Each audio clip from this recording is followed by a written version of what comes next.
Assalamualaikum warahmatullahi wabarakatuh. Perkenalkan, nama saya Iqbal Hernando dengan NIM 2190303020. Saya kelas A1. Di sini saya akan menjelaskan tentang buku kerja saya, yaitu buku kerja yang pertama, kedua, dan ketiga, kewirausahaan. Langsung saja saya akan menjelaskan yang pertama. Yang pertama yaitu tentang persiapan fondasi etika dan hukum bisnis. Produk atau jasa yang saya pilih yaitu masakan Padang. Unit usahanya yaitu menyediakan makanan dan minuman yang bersertifikat halal. Nah, langsung saja yang pertama. Di sini langkah-langkahnya yaitu identifikasi isu-isu etik dan legal yang dihadapi perusahaan baru. Kriteria kinerjanya 1.1, budaya etik yang kuat dibangun dengan perusahaan. Nah, hasil rekamannya itu yaitu di sini saya memilih lead by example, mengembangkan kode of conduct atau kode etik, dan menerapkan program pelatihan etik. Nah, lalu di sini saya memilih budaya etik yang kuatnya dapat mencakupi akses modal yang lebih baik, reputasi merek yang lebih baik, meningkatkan komitmen karyawan, meningkatkan loyalitas pelanggan. Karena mengapa saya memilih itu semua? Karena itu sangat penting di usaha saya. Jika tidak mendapatkan akses yang lebih baik tuh kayaknya susah gitu diterapkan di perusahaan saya, di usaha maksudnya. Nah, selanjutnya 1.2 notaris untuk perusahaan yang dipilih sesuai bidang bisnis. Notaris untuk perusahaannya yang pertama mengetahui masalah permulaan dan bahwa dia telah berhasil mendampingi pengusaha melalui proses awal dan sebelumnya. Nah, selanjutnya 1.3 perjanjian para founders disiapkan sebagai kesepakatan pendiri. Perjanjian para founders dapat mencakupi sifat bisnis prospektif. Tidak, saya di sini memilih bentuk hukum kepemilikan bisnis karena usaha saya itu juga masih kecil, jadi belum terlalu banyak yang dibutuhkan. Lalu 1.4 perselisihan hukum dihindari. Nah, di sini saya memilih menetapkan standar yang ada di usaha saya. Saya hanya menjalankan sesuai standar di usaha saya. Lalu memilih bentuk organisasi. 2.1 bentuk organisasi bisnis diidentifikasi. Itu bentuk organisasi yang saya pilih yaitu sole proprietorship atau kepemilikan tunggal. Nah, di sini kan emang saya usahanya masih kecil ya, bisalah saya memilih tentang sole proprietorship. Lalu selanjutnya 2.2, isu-isu dipertimbangkan dalam memilih bentuk hukum kepemilikan bisnis. Isu-isu memilih bentuk organisasi dapat mencakupi. Nah, di sini saya memilih biaya pendirian dan pemeliharaan formulir hukum dan transferabilitas bisnis di masa depan. Karena itu memang penting banget ya di masa depan kalau kita udah mempersiapkan dari sekarang tuh ya untuk jaga-jaga aja gitu. Lalu selanjutnya mendapatkan lisensi dan izin usaha. 3.1 persyaratan izin usaha dipenuhi. Nah, di sini persyaratan izin usahanya saya memilih syarat mengajukan SIUP online untuk perusahaan perseorangan. Di sini tuh terdiri ada fotokopi KTP, pemegang saham perusahaan, fotokopi NPWP, fotokopi situ, neraca perusahaan, materai 6.000, foto direktur utama atau penanggung jawab, atau pemilik perusahaan dengan ukuran 4x6, 2 lembar, dan yang terakhir surat izin lain terkait usaha yang dijalankan. Selanjutnya 3.2 izin pajak penjualan diajukan. Izin pajak penjualannya yaitu yang saya pilih ya. Di sini udah jelas banget saya memilih pajak sebelum pajak pertambahan nilai atau PPN yang dipungut atas transaksi penjualannya. Dan selanjutnya prinsip pungutan pajak yang terdiri yaitu prinsip persamaan, keadilan dan kemampuan, equity, dan ability, prinsip kepastian, prinsip kenyamanan pembayaran, dan yang terakhir prinsip efisiensi. Karena itu sangat penting banget ya kalau misalnya kita ingin membuka usaha, ini tuh sangat penting banget pajak, jangan sampai kita melupakannya nih. Nah, lalu selanjutnya di sini saya akan menjelaskan tentang buku kerja saya yang kedua. Langsung saja. Nah, selanjutnya di sini saya membahas tentang buku kerja saya yang kedua. Di sini tentang menilai kekuatan dan kewajiban keuangan perusahaan baru. Yaitu unit usaha yang saya pilih tetap masakan Padang, produk atau jasanya yaitu menyediakan makanan dan minuman yang bersertifikat halal. Di sini saya membuatnya pada tanggal 09 Oktober 2021. Langsung saja yang pertama, elemennya itu identifikasi pengelolaan keuangan dengan kriteria untuk kerjanya. Di sini tujuan keuangan perusahaan diidentifikasi, profitabilitasnya itu baik, likuiditasnya itu sedang, dan efisiensinya yaitu baik, dan yang terakhir stabilitasnya yaitu baik. Lalu 1.2, proses pengelolaan keuangan diidentifikasi, preparasi laporannya yaitu laporan pendapatannya alhamdulillah baik, lalu neracanya sedang, laporan cash flow-nya baik. Preparasi perakiraan keuangan, pendapatannya itu baik, pengeluarannya itu baik, dan belanja modalnya yaitu baik. Selanjutnya, preparasi pro forma laporan keuangan. Laporan pro forma pendapat yang saya miliki yaitu baik, laporan pro forma neracanya yaitu baik, dan laporan pro forma cash flow-nya yaitu baik. Selanjutnya, analisa berjalan dari hasil-hasil keuangannya. Dalam rasio analisisnya yaitu saya baik, mengukur hasil dibanding rencananya yaitu baik, dan yang terakhir mengukur hasil-hasil dengan norma industri yaitu juga dengan baik. Selanjutnya 1.3 laporan historis keuangan diidentifikasi, laporan keuangannya baik, neracanya juga baik, dan yang terakhir laporan cash flow-nya juga baik. Di sini selanjutnya 1.4 perakiraan keuangan diidentifikasi, laporan keuangan histori perusahaan diikuti oleh persiapan perakiraannya yaitu saya memilihnya baik, perakiraan penjualan untuk perusahaan baru didasarkan pada perkiraan penjualan dan rata-rata industri yang baik atau pengalaman memulai usaha sejenisnya yaitu baik, dan yang terakhir perkiraan penjualan untuk perusahaan yang ada didasarkan pada catatan penjualan terdahulu, kapasitas produksi dan permintaan produk saat ini, dan faktor apapun yang akan mempengaruhi kapasitas produk dan permintaan produk masa depannya baik. Yang terakhir, identifikasi pro forma laporan keuangannya. 2.1 laporan pro forma diidentifikasi. Yang pertama, pro forma laba ruginya saya di sini sedang, pro forma pendapatannya di sini saya baik, pro forma neracanya di sini saya sedang, dan yang terakhir pro forma arus kasnya di sini saya baik. 2.2 rasio analisis diidentifikasi, likuiditasnya saya sedang, efisiensi operasinya baik, dan yang terakhir profitabilitasnya baik. Rekomendasinya yaitu di sini recommended banget deh buat makan di sini karena selagi aman, sehat, dan bergizi juga untuk dikonsumsi sepanjang hari. Dan selanjutnya saya akan membahas tentang buku kerja yang ketiga. Langsung saja.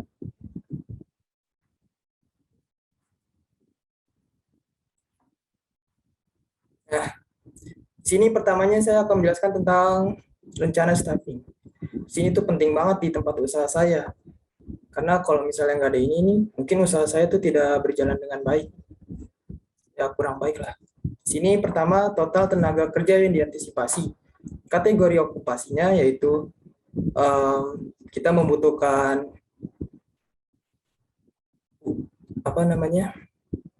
koki, kasir, dan pelayan. Di sini tanggung jawabnya itu, saya misalkan bertanggung jawab terhadap bahan makanan dan biaya bahan makanan, dan bertanggung jawab mengelola dapur.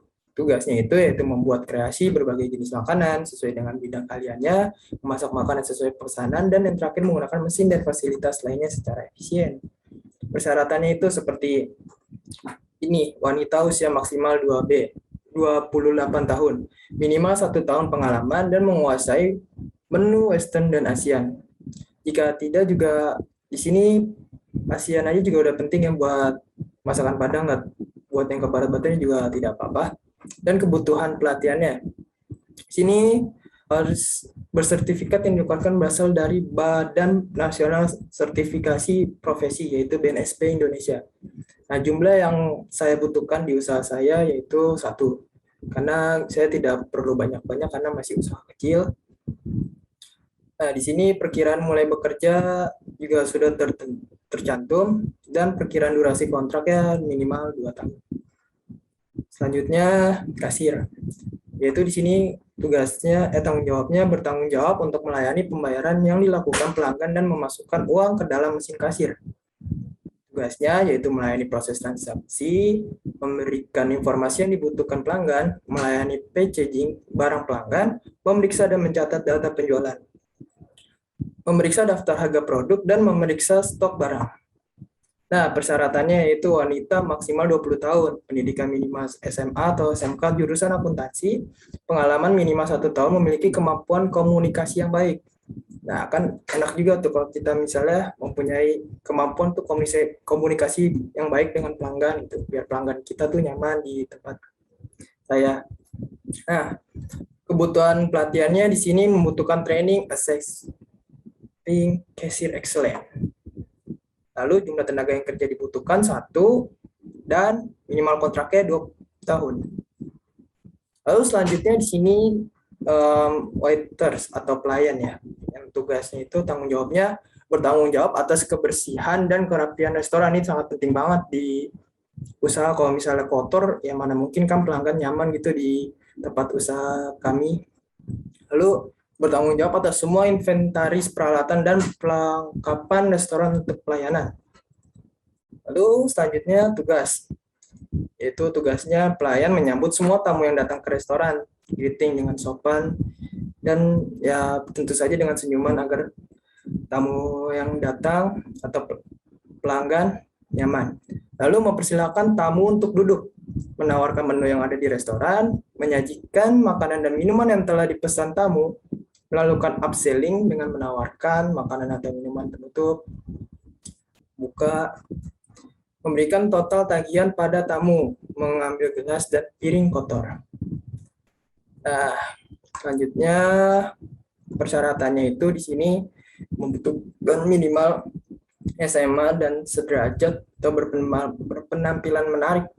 Sehat jasmani dan rohani, mampu berkomunikasi secara baik, mampu bekerja sama tim pekerja. Nah, di sini kebutuhan pelatihannya dibutuhkan training okupasi waiter bersertifikat BNSP. Dan jumlah tenaga dibutuhkan 1 dan minimal kontrak 2 tahun. Lalu selanjutnya saya akan membahas secara detail tentang buku kerja saya yang ketiga, yaitu mengembangkan dan mengelola tim usaha baru. Dengan unit usahanya yaitu masakan Padang, produk atau jasanya menyediakan makanan dan minuman yang bersertifikat halal. Lalu langkah yang pertama, rencana staffing. Kriteria kinerjanya 1.1, kategori okupasi diidentifikasi sesuai dengan persyaratan bisnis, sebagaimana diuraikan dalam rencana bisnis. Mungkin langsung saja ke yang bagian 2-nya, yaitu rekrutmen, pelantikan, pelatihan, dan mempertahankan. 2.1, rencana seleksi dibuat berdasarkan kriteria seleksi, kebutuhan bisnis, dan persyaratan hukum. Rencana seleksi. Di sini saya memilih mengiklankan lowongan untuk kebutuhan staff. Karena dengan yang saya pilih ini tuh cukup untuk usaha saya, mungkin ya banyak juga mungkin nanti yang tertarik untuk bergabung ke usaha saya. Lalu 2.2, proses seleksi. Ini dilakukan sesuai dengan kebijakan dan prosedur bisnis. Proses seleksinya yaitu mencakup, di sini saya memilih yaitu hubungi pengambil keputusan untuk laporan pengambil keputusan, lalu menyiapkan laporan seleksi dan membuat rekomendasi kepada personel senior untuk penunjukan.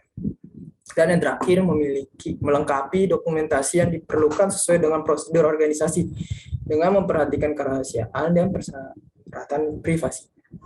2.3, internalisasi atau induksi anggota tim Ini dilakukan untuk menyadari tanggung jawab dan persyaratan kinerja mereka sesegera mungkin dan mengambil kesempatan untuk melatih anggota tim tidak terbiasa dengan prosedur ini.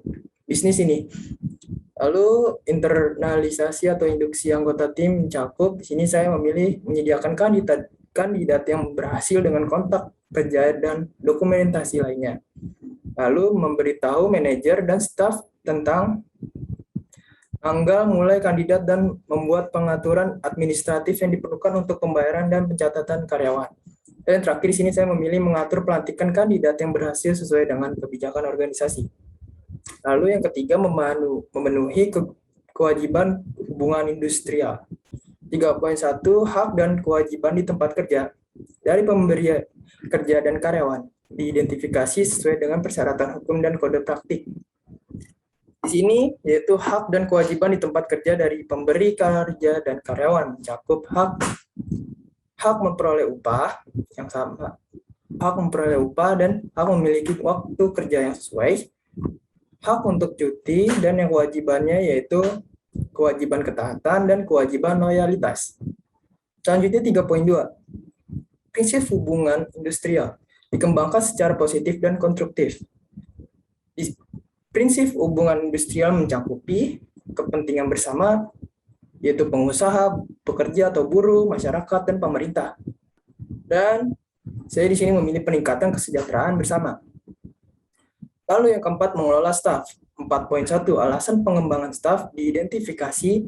Alasan pengembangan staf yaitu di sini saya memilih efisiensi yang lebih penting, konsistensi, mengatasi kelemahan, dan kepercayaan diri. Itu sangat penting untuk perusahaan saya, karena kalau kita udah percaya diri kepada diri kita sendiri, mungkin kita lebih mudah untuk berkomunikasi dengan pelanggan. Lalu 4.2, strategi dan program pengembangan staf yang dikembangkan.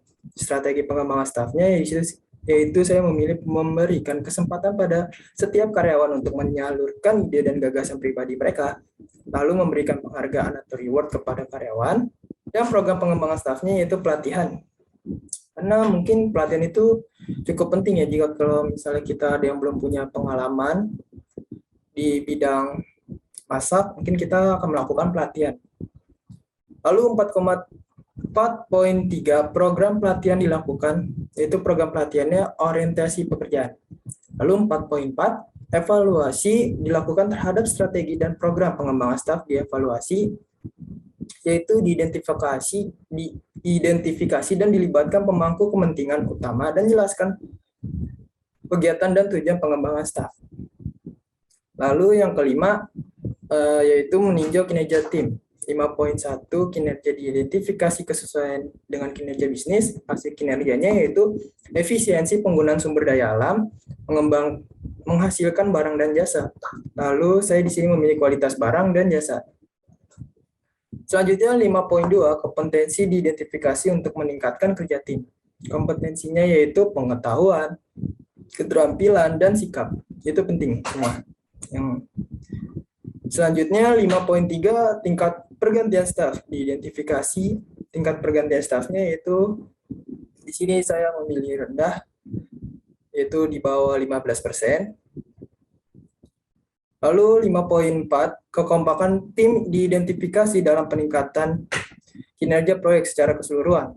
Kekompakan timnya yaitu kolaborasi dan kerjasama. Ya, cukup sekian dari presentasi saya. Jika saya ada kesalahan dalam perkataan, perbuatan, mohon dimaafkan. Saya Iqbal Hernando, pamit mengundurkan diri. Terima kasih.